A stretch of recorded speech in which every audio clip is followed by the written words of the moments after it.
family, it's Will here today. We're going to do a quick video on basic gun rules. All right, we're going to do the four. All right, the four big ones. Now, there's some people that's got five that adds one about ear protection and eyes, and you don't get to use that in a self-defense situation. So I'm not going to bring that up. Shooting at the range, yes, you need that. But there's a couple of, there's the 10 Commandments, there's safety rules. We can even talk about that, but I'm not real worried about that right now. All right, so for this video, we're going to use, is going to be my Citadel 1911. All right, just got this firearm. I just did a review on it. Firearm, there's no magazine in the chamber or in the gun. Take safety off. Firearm is empty. All right. All right. And as you can see, the magazine I do have is empty. My loaded magazine is up here, but I'm not even going to reach for it. But it's out of the way. So the first thing you're going to do is you're going to treat all firearms if they're loaded. All right. I can't tell you how many times I've dealt with somebody and they've come up to me and said, "Hey, check my firearm out." They just hand it over to me. Of course, I clear it. "Oh, you ain't got to do that. It's empty." Well, it's never empty. All right. Now, I promise you, if I hand you a firearm, it should be empty because I check it before I hand it to you. But, don't take somebody else's word for it.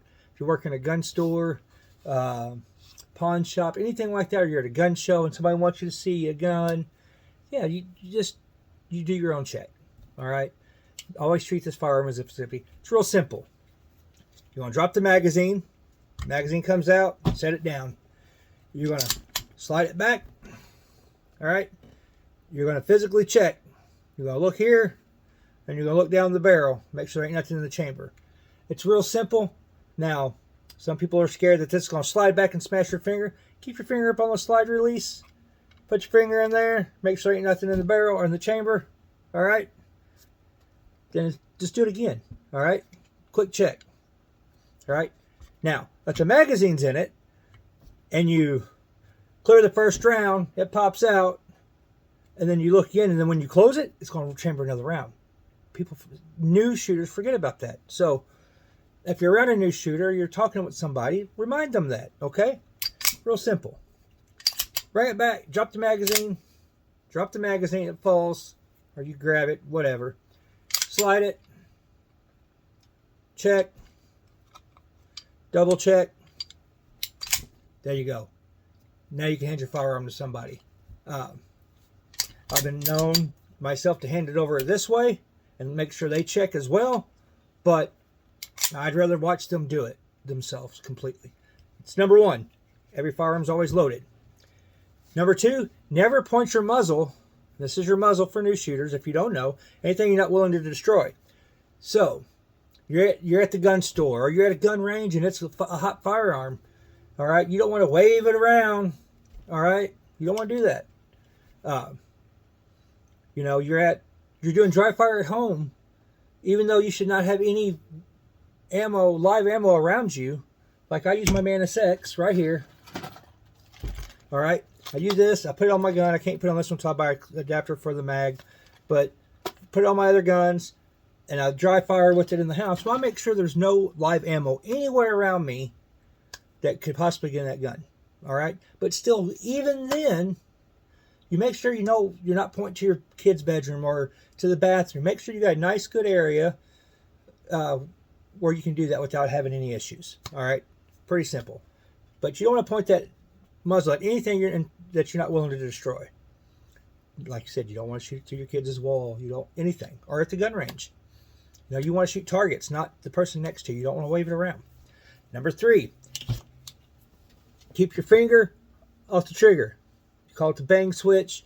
Keep your booger picker off the bang switch, off the trigger, whatever you want to call it. When you pull your gun, you're ready to fire. You keep your finger up here, all right, until you're ready to get your aim. Until you're ready, you know what you're going to shoot at. Once you get your aim, you got your sight on target, and then you pull the trigger. All right? It's real simple. It's that easy. Number four. Always know where your target's at, what your target is, and what's behind your target. All right? Good example. Somebody breaks into my house. I grab my trusty double barrel shotgun. Just so you know, it's 18.5 inch barrel, kicks like a mule. One side's got buckshot in it, and one side's got a slug in it. All right. The buckshot might not make it to my kids' room. The slug probably will. Or if I grab my pistol, I've got a bedside pistol that I use.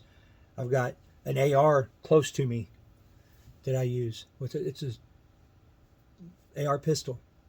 Pistol braces off of it, so it's not considered a short barreled rifle. But so you want to know what's behind your target. So if somebody breaks in your house and you fire, you don't want to shoot. I mean, everything I have, all but my AR. Actually, my ARs actually have defense ammo in them. They're not full metal jackets for home defense. My shotguns are different, but all my handguns do. But they can still, stuff can happen. You can miss, right? Go through the wall, hit your kid, or if you're in a self-defense shooting, and somebody's shooting at you, and you got to draw your firearm, or they pull their gun, you got to fire, but there's, 13 or 5, even 1 innocent person behind them. You got to know what's going on so you don't accidentally hit somebody, right? Because every shot you fire off in a self-defense situation, even if not, any shot you fire off, you're 100% reliable for.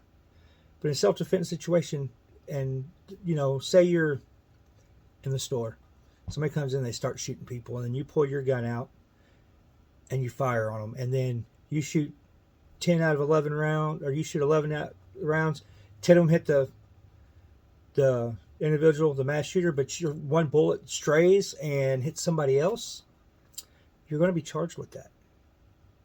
Okay? Know what's behind your target and what your target is. There again, it's 4 simple rules.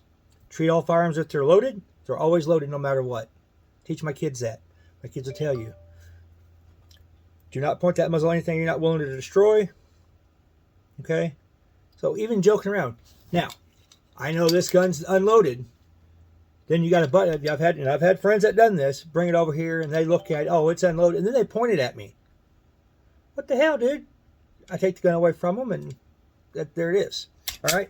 Keep your finger off that trigger until you're ready. You got your sights on target and you're ready to shoot. All right? Don't just start wailing away, whether it's you're at the range, you're hunting, in self-defense situation. You just don't want to just start shooting at whatever. You want to make sure you're on target and you're lined up and you got a good shot. All right? Then always know your target and what's behind it. And that is really, really critical of all of them. And a lot of people I've talked to recently have said, well, if I'm saving somebody, my life or people around me's life, if I hit somebody, it don't matter. If you hit somebody that's not a threat, then you've done something wrong. All right? First off, you don't need to own a gun, in my opinion. I mean, accidents happen, of course, now. But if you feel the way like this one person I was talking to, then probably you don't own a gun, or you need more training, at least. More training, for sure. All right? And understand, maybe do some force-on-force training and take that under that fire and see what it's like. Recommend it. You can go to rangeready.com, and they have a whole list of down in Louisiana where you can take different types of classes, pistol classes, rifle classes, force-on-force training. I highly recommend it. When you go and get your conceal and carry license, don't just take conceal and carry class. Take a self-defense class too, a pistol class, okay? That's it. That's real quick. Remember, simple. Drop your mag, pull it back, physically check, run your finger in there, double check again. It's clear. Point this only at something you're willing to destroy, nothing else. Keep your finger off that trigger until you got your sights on target and you're ready to fire. Remember number 4? Do you? It's real simple. Know your target and what's behind it. All right? All right, guys. I hope that video helps somebody. It's a quick 10, 11 minute video. Remember to like and subscribe to the channel. You'll get not just from us, but you'll also see the algorithm of YouTube. You'll get other Second Amendment and firearm channels pop up that way if that's your thing. What else? Just follow us on Facebook at EDC with your everyday with your Second Amendment family. I'll put the post in the link in the bottom of this post in the description or this video. If you have any questions, send them out to us. Really good video to have, guys. Another video I'm gonna do is about first time conceal and carry people. Okay, just a few things that I think personally that you should do when you conceal and carry. So, all right, have a great day. Remember to carry safe. And train safe. Train hard. Y'all have a great day. I'm out.